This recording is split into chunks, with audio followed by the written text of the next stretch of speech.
Today, we check into the Bricks Boutique Hotel and ask, what's the best application technique? But can we even ask this question? Is there really one best way? To answer this, we take a brief and very nerdy look at the different techniques, breaking down their strengths and weaknesses, and maybe even challenging a few assumptions along the way. Welcome to the Bricks Boutique Hotel.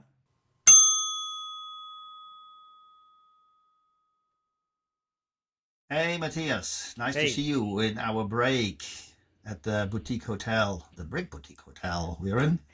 I got work to do. Come on.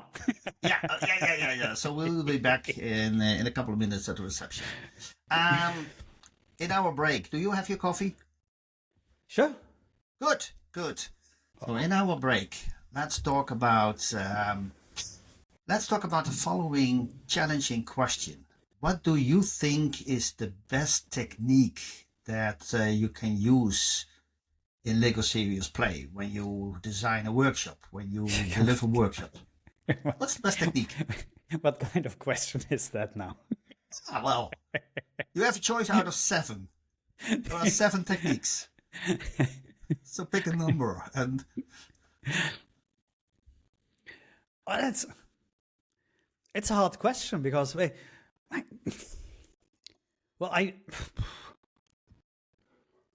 that's quite difficult, to be honest, because we know that they have all their pros and cons. Yeah. If we only talk about the techniques, and if we don't care why we use them, right? Mm-hmm.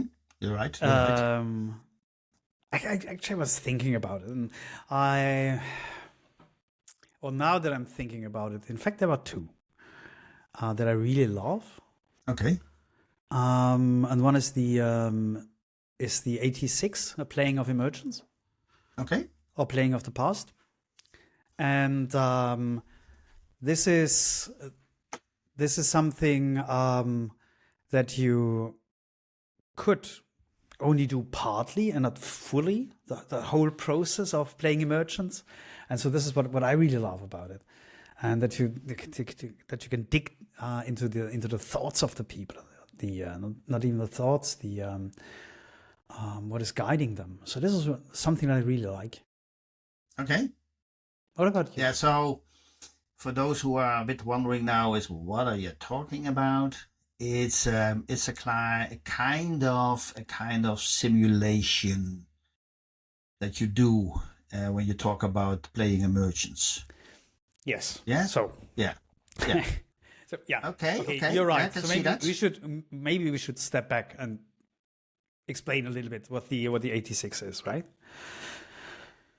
So with the 86, you're playing out in a scenario. You're playing out what happens in a scenario, in a landscape. What happens in case you have a certain event happening?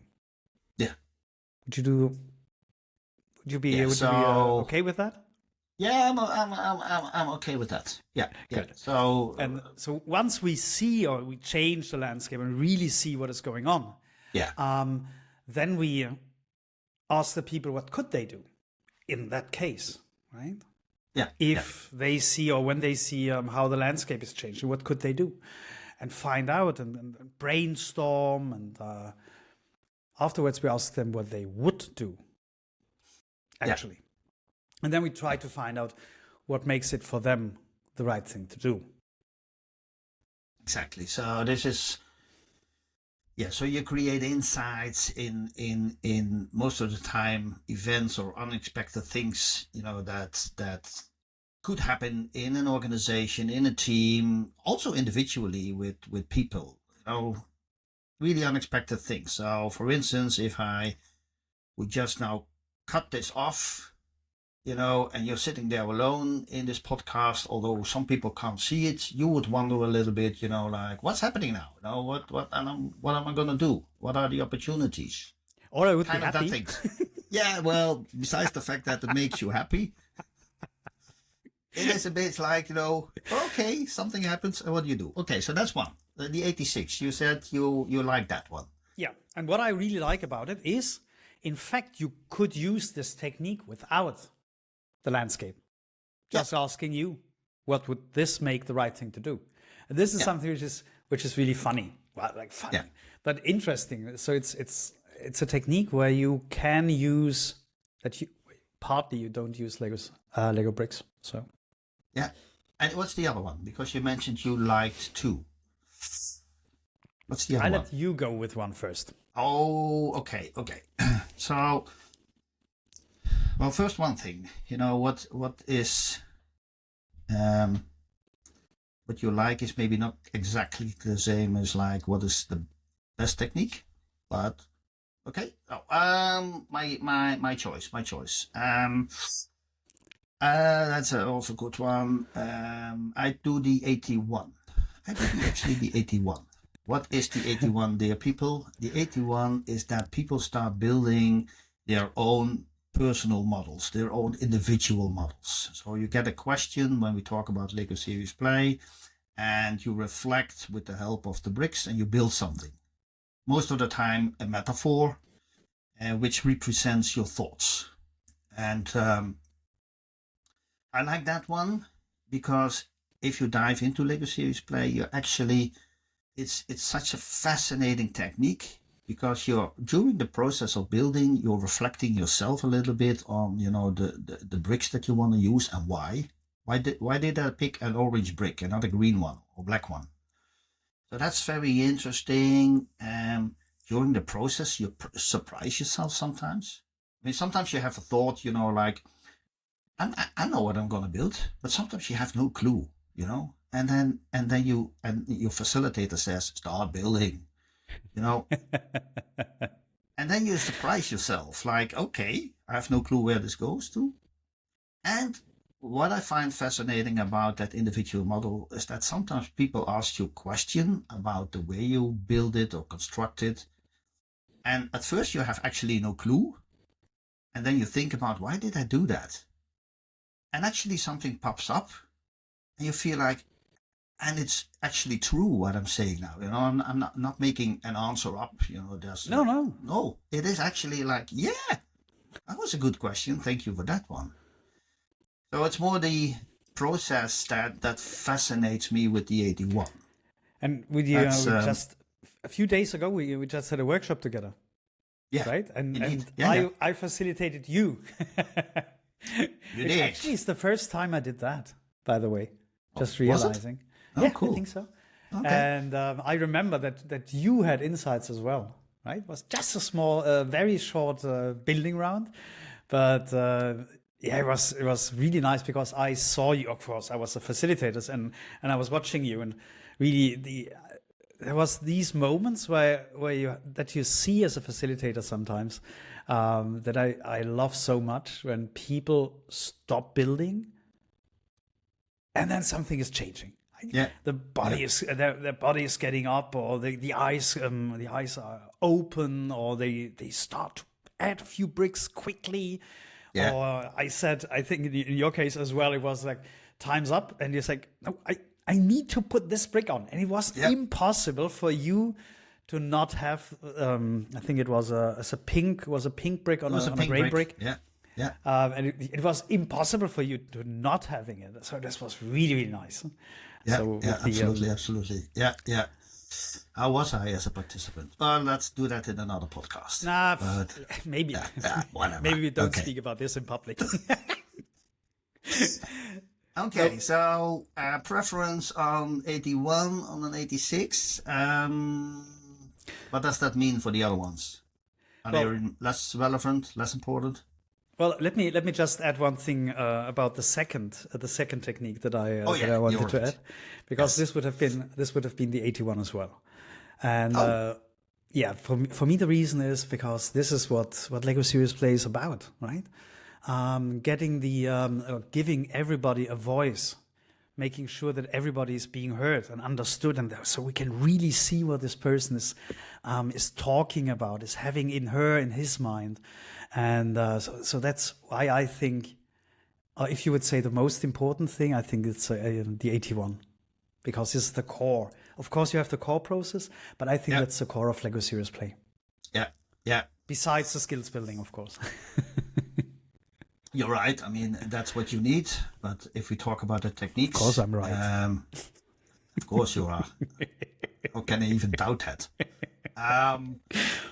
But if we talk about the techniques, so officially we say skills building is not a part of the techniques. So I think indeed the 81 is the starting point. So without an 81, there is actually no Lego Serious Play. Yeah. So in a way you could say, that is literally, I don't know, the starting point, the most important. It's a very interesting one. I'm always fascinated by it. Yes. But in terms of outcome, if we say, what is the delivery of a workshop, what is it that people literally take out of it, or groups or an organization, we have some other ones. And I want to make a short remark on the what we call the 87, which is defined as extracting simple guiding principles. A lot of words for something that we try to keep it simple. The thing is that it is, if we try to explain it, it's the lesson you take out of your favorite, the 86. And so you play around, you get insights, you experience new things, and then literally a bit of the question is, so what is it you take out of it? What is it you extract from it? It's literally pulling it out. And I find that a very, very valuable, maybe that's another word that we just throw in, very valuable technique, because it's something you literally can take into your organization, into decision making, into what is relevant, what is guiding you, for instance, in decision making processes. It's the little voice in the back of your head, that says, if you do this, you're doing the right thing. It's hard to explain, so we shouldn't do it too much. Just wanted to say it's not. It's an experience. Yeah, but so it's hard to understand what we're talking about right now. Yeah. Right. So because of simple guiding principles, it's not a rule. Always go to the left. Always go to the right. So it's something different. Yeah, it is something different, and so this is the invitation for people just to experience that and not talk too much about it in the podcast. But it's fascinating, and literally, and maybe we can talk about it in another episode. It prevented me from sometimes doing really stupid things, where I felt like, it's like, okay, and then I said no. That's not my guiding principle. So either your simple guiding principles don't work when we work together, or I take it as a compliment. Okay, I'm not going to comment. Is that good? One of the two. I think it's one of the two, and I hope the second one. Now, so simple guiding principles. That's what you said. They're guiding you in moments where you're in doubt, where you don't know what is the right thing to do. Yeah. Right. And so it's not a rule. Take care of the planet. This could be one simple guiding principle. Mm-hmm. Yeah. And it would guide you when it would help you with when you wash your hands, for example, when you wash your hands, right, and you don't have the water running or whatever it's called, the English expression, where you have the water open, where you maybe shut down the lights when you leave the room, where you turn off the engine of your car if it consumes gasoline. And so on. So it guides you in various situations. Yeah. And of course, in a business context, it might be different. Yeah. But and it's just like to add a bit more to it.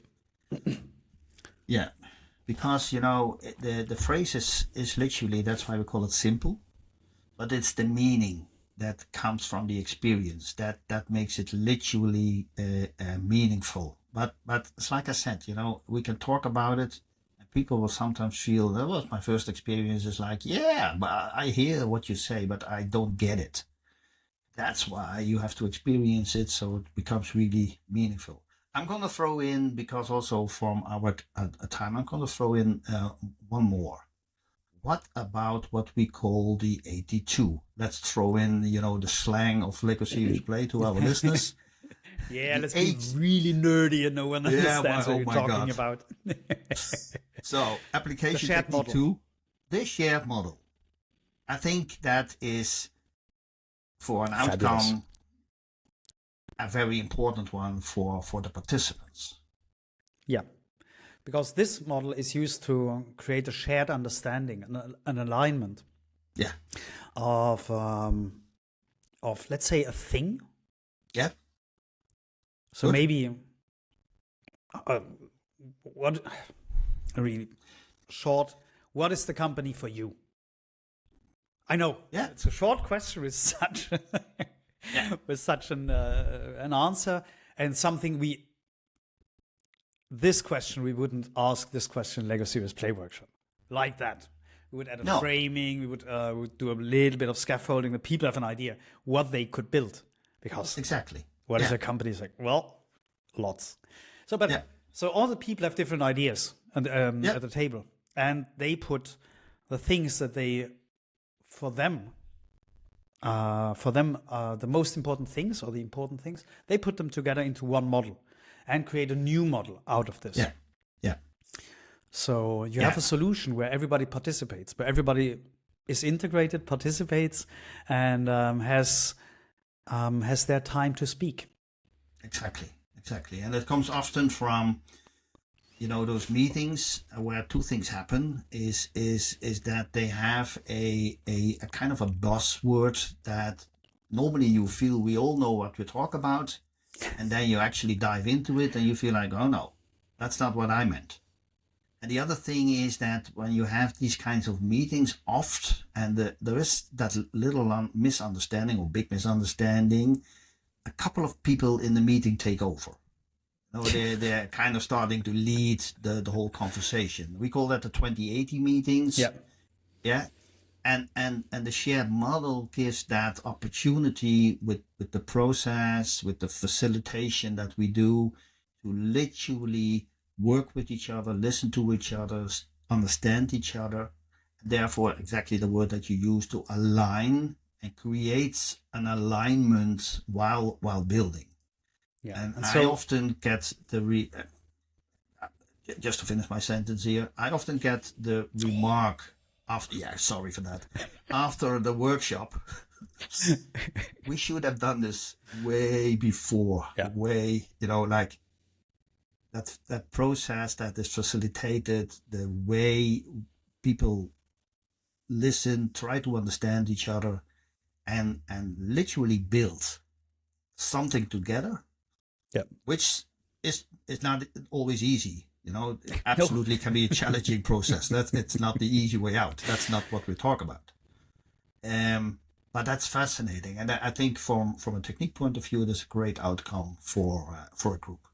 It is, absolutely. And just to explain 2080 meeting, this means 20% of the people in the room take 80% of the time. Yeah. And the thing is that most of the people in the meeting aren't heard. And in fact, this is a disaster. It's not a disaster. The 20% are not a disaster. The disaster is that 80% of the people are nearly not heard. And they might have these incomes, these ideas, these perspectives that are missing. Right, so this is why you say with the why you come up with the. I think that's why you come up with the shared model with the 82 to have the nerdy expression again. Yeah. What about now we're at the techniques. Come on, 83. Okay.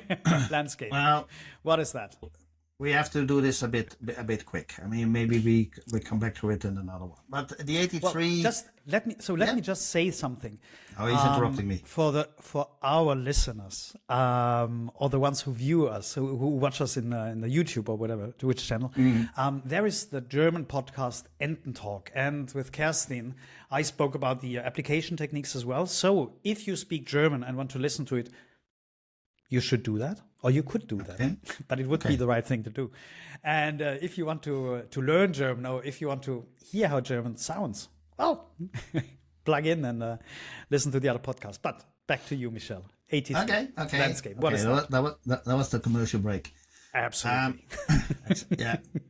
By the way, I hear that we have to go back to the reception. But a quick one. So the 83, wonderful technique because it helps people to generally to organize things. You know, if you have a lot of information or a lot of insights on the table, you want to have a kind of an overview, understand actually what the amount of information that you're looking at. The 83 in different ways. We should talk about the 83 in a podcast. Because it's such a wonderful technique. You can do so many things with the 83 that we actually don't explain everything in the foundation training, because it could be a 4-day training in itself about the 83. So that's the cliffhanger for next podcast. Ooh. Yes, why not? And if I counted right, you know the numbers. We done the 81, 2, 3, the 6, and the 7. So that leaves us with the 4 and the 5. Yeah. So 83 again. This was about clustering, organizing information. All those words, Roughly. but let not throw in a lot of buzzwords where people feel like, I don't know what you mean. Come on, we just throw in buzzwords like 81, 82, 83. So let's add a few more. Okay. But it's fine. Enough of that. So because, let's have a look at the missing two techniques, the 84 and 85. Okay. So generally a remark there is when we want to see how things are connected. Yeah, so how are we connected now? Through technique? Are we connected through sound, through visuals? There maybe is something like a bit of a friendship going on between us. I'm not quite sure about that. So now I have to show a heart to you. Oh my God, really? So these are all kinds of different connections between us. You know, on the technical level, we do business together. Yeah. We have fun together. All kind of different connections. And sometimes you want to just see it and also understand that connection. Just talk about it, but actually say, you know, okay, what is that friendship about? How does that? Yeah. How do we see it? How do we perceive it? That kind of things. Well, you can do that with Lego bricks as well. There's a special kit for it. We call it the connection kit. Surprise. And that are both the 4 and the 5.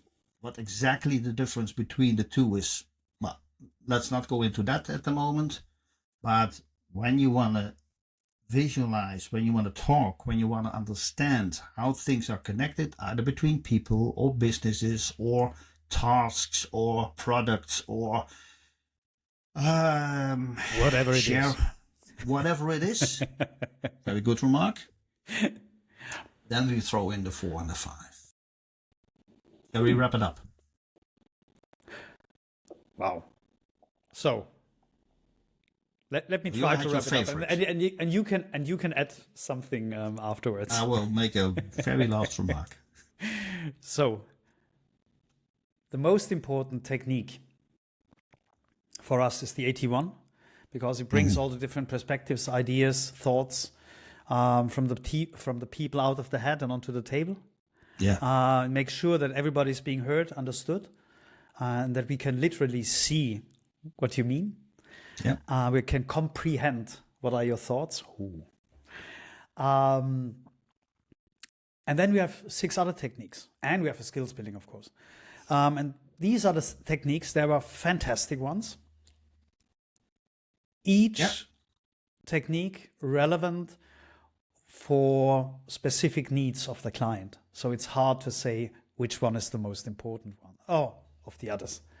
Or the maybe the most interesting one. Yeah. And where you started, I will finish. So the 86 is a very playful one. It's a very interactive one. It's a very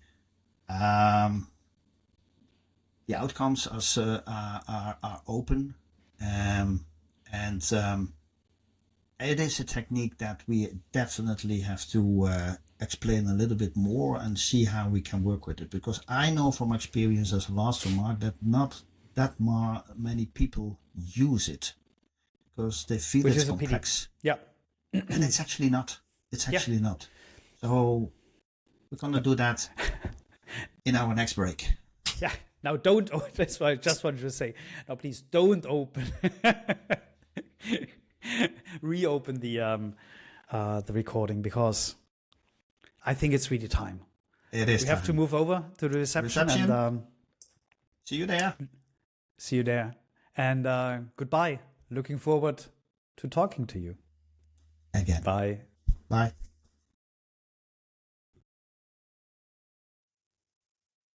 Thank you for checking in at the Brix Boutique Hotel today. If you enjoyed the podcast and want to hear more, subscribe to stay updated. If you'd like to explore more of what the Brix Boutique Hotel has to offer, visit our website brixboutiquehotel.com. And remember, there is always a room for you at the Brix Boutique Hotel.